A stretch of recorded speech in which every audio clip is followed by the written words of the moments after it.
terkait video yang saya buat tentang Imam Mahdi, khusus dibuat untuk keluarga saya dan saudara saya.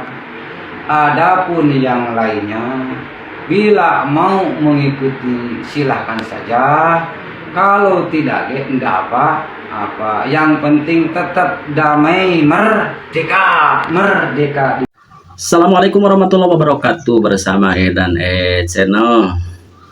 Kalau kita ingat Garut, maka yang terbayang di Garut itu satu, kue burayot, yang kedua tukang cukur, yang ketiga tukang permak jin, yang keempat tukang cuangki, dan yang kelima nih yang akhir-akhir ini lagi rame, yaitu Imam Mahdi. Imam Mahdi itu apa sih? Imam Mahdi dalam terminologi Islam itu adalah sebagaimana yang diriwayatkan dalam beberapa hadis, menerangkan bahwa Imam Mahdi adalah sosok yang diutus Allah Subhanahu wa Ta'ala di akhir zaman untuk membawa kemakmuran di sekitarnya. Selain itu disebutkan pula bahwa Imam Mahdi adalah sosok pemimpin yang adil dan memberantas kezaliman yang terjadi sebelumnya. Artinya Imam Mahdi akan keluar di akhir umatku. Nah, kemudian pertanyaannya, Imam Mahdi itu akan muncul di mana? Imam Mahdi itu nanti akan muncul di kota Madinah. Kemudian di mana dilahirkan Imam Mahdi tersebut? Imam Mahdi dilahirkan di kota Madinah. Nah, kemudian sekarang nih rame di TikTok, ada Abdul Rosid atau Mang Ocid yang lahir di Pakenjeng di Kabupaten Garut, itu mengaku sebagai Imam Mahdi.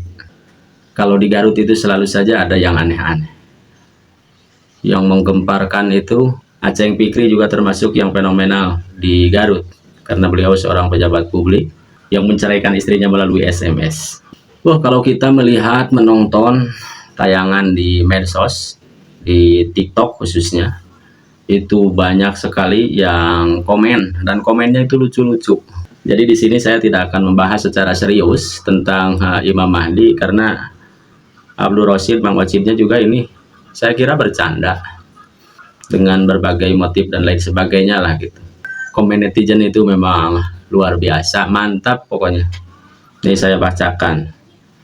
Ari ngala anu kieu kurek atau kuuseup. Nah, ini dipertanyakan gitu ke Mang Ocid.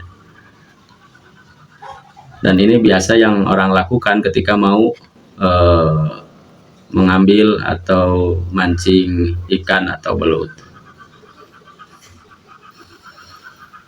Apakah itu di sawah atau misalkan di kolam atau misalkan di kali. Nah, biasanya menggunakan pancing. Kalau di ngala belut, kalau ngala belut itu istilahnya ngurak. Sementara kalau mancing itu biasanya dikonotasikan untuk memancing ikan. Ada juga komen yang lain nih, kumaha mimitina bapak jauh ngacapruk itu tiga ledug. Kan lucu ini komen-komen para netizen seperti ini.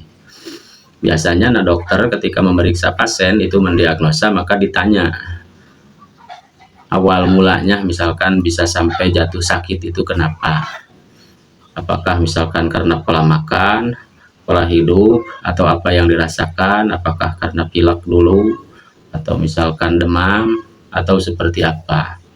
Jadi yang ditanyakan awalnya itu seperti apa, kok bisa gitu seorang Mang Ocid, orang kampung dari Pakenjeng, bisa-bisanya ngaku sebagai Imam Mahdi. Padahal Imam Mahdi itu tadi kalau berdasarkan keterangan itu turunnya akan di Madinah. Nah, sementara jarak antara Pakenjeng dengan Madinah itu berapa ribu kilometer. Jadi lucu. Nah, selanjutnya juga ada yang bertanya, yang komen, nah cenah enggak jadi Imam S. Arifin, Kenapa tidak jadi Imam S. Arifin, malah milih Imam Mahdi?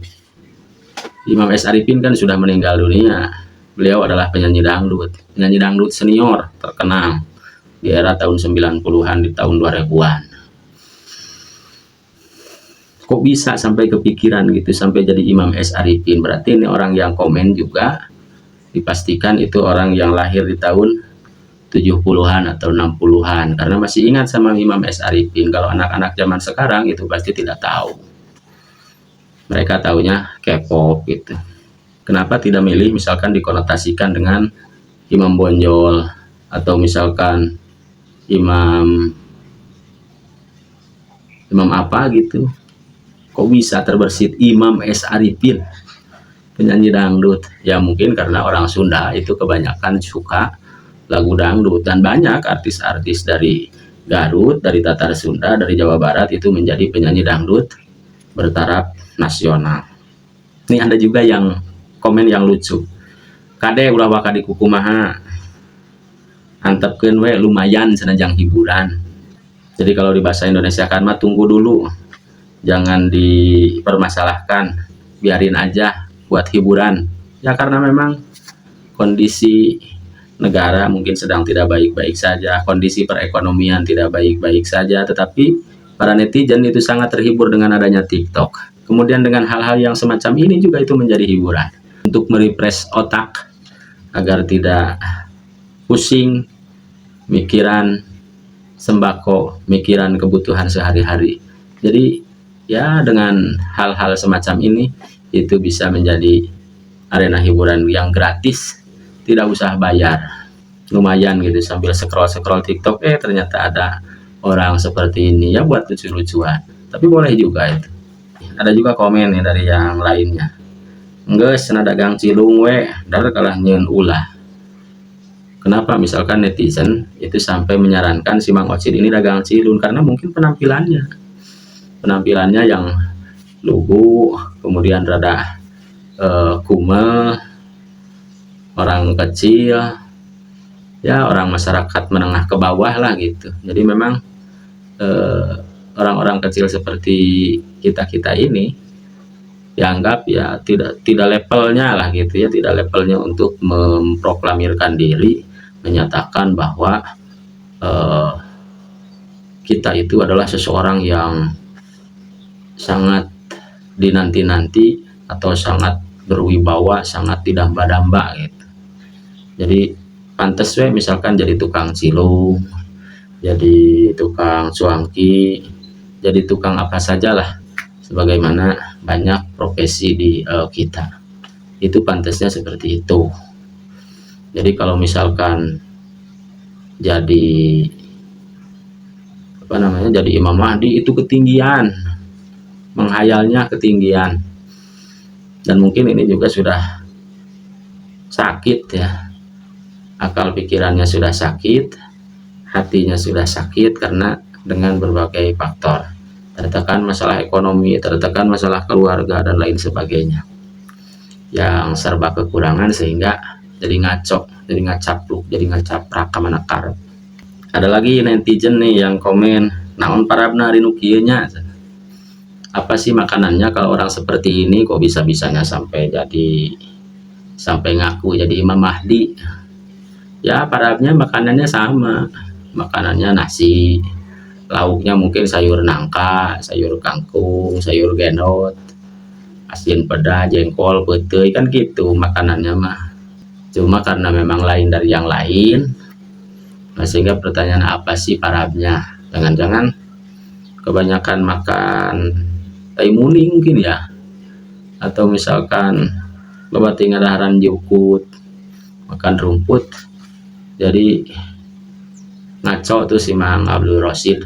Komentar yang lain, di Garut Sagalaya, betul, mantap, pokoknya mah Garut selalu ada.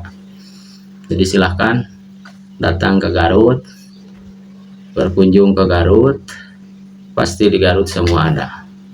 Tadi sudah saya sampaikan tukang cukur itu asalnya dari Garut. Di Garut sendiri banyak tukang cukurnya, jadi komplit. Jangankan yang mengaku Imam Mahdi, yang mengaku Nabi juga ada kan dari Garut. Jadi yang ngaku nabi juga ada, bukan hanya sekedar mengaku Imam Mahdi. Pokoknya mah luar biasa, mantap dah. Garut selain terkenal juga ceweknya cantik-cantik tuh Garut.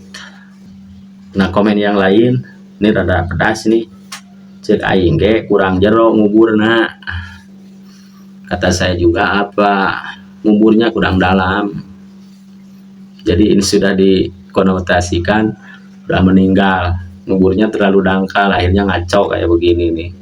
Aduh Mang Wasid, mudah-mudahan Mang Wasid kembali ke jalan yang benarnya Mang Wasid. Amin, supaya tidak dihujat ku netizen dan juga supaya hidupnya jadi aman tentram. Jadi banyak-banyak bergaul dengan warga masyarakat, sering-sering ikut pengajian. Jangan misalkan ngaku-ngaku Imam Mahdi ke maca Quran wae itu bisa kan era ya. Mang Wacid cager, Mang Wacid mudah-mudahan aya mah geus cager insaf Mang Wacidnya jamaahna ge kakarek keluarga wungkul sana. Tapi nggak tahu ya, mudah-mudahan ini nanti diidentifikasi apakah jamaahnya sudah puluhan, ratusan. Mudah-mudahan sih belum, itu baru keluarganya yang percaya. Masa ya sih orang Garut yang religius, yang islami, yang nyantri bisa percaya, bisa katipu tak Mang Abdul Rasid. Mudah-mudahan tidak ada yang tertipu. Kalau keluarganya mah katipu, pantes gitu keluarganya. Dan mudah-mudahan keluarganya juga diberikan kesadaran dan kemudian menyadarkan Mang Wacid. Kan Mang Wacid itu berkeluarga, punya istri, punya anak. Kalau dilihat dari usia mungkin sudah punya cucu. Ya mudah-mudahan segera tersadarkan. Dan yang terakhir komenannya nih, Uing bangga jadi orang Garut. Saya bangga jadi orang Garut. Boga Imam Mahdi make batik eleh Tasik yang Bandung oge. Karena memang di kita di Indonesia batik itu adalah pakaian tradisional dan di semua daerah itu ada, termasuk di Garut ada batik Garutan yang terkenal. Nah biasanya karena Imam Mahdi berdasarkan riwayat itu akan muncul di Madinah dan lahir di Madinah, muncul bahwa Imam Mahdi itu lahir dan munculnya di Madinah. Nah, orang-orang Madinah itu kan identiknya menggunakan gamis putih, kemudian berjambang, berkumis, alis tebal, hidung mancung, ganteng lah pokoknya. Jadi tidak pakai baju batik. Ya, ini konten mungkin tidak bermanfaat, tetapi dengan membaca komen-komen dari para netizen luar biasa, bisa menghibur dengan narasi-narasinya, dengan redaksi-redaksinya. Mudah-mudahan keimanan kita terjaga, dijaga oleh Tuhan Yang Maha Kuasa Allah Subhanahu wa taala, dan mudah-mudahan kita bisa menjalankan keyakinan kita sesuai dengan ajaran yang disampaikan oleh para guru-guru kita. Terima kasih. Assalamualaikum warahmatullahi wabarakatuh.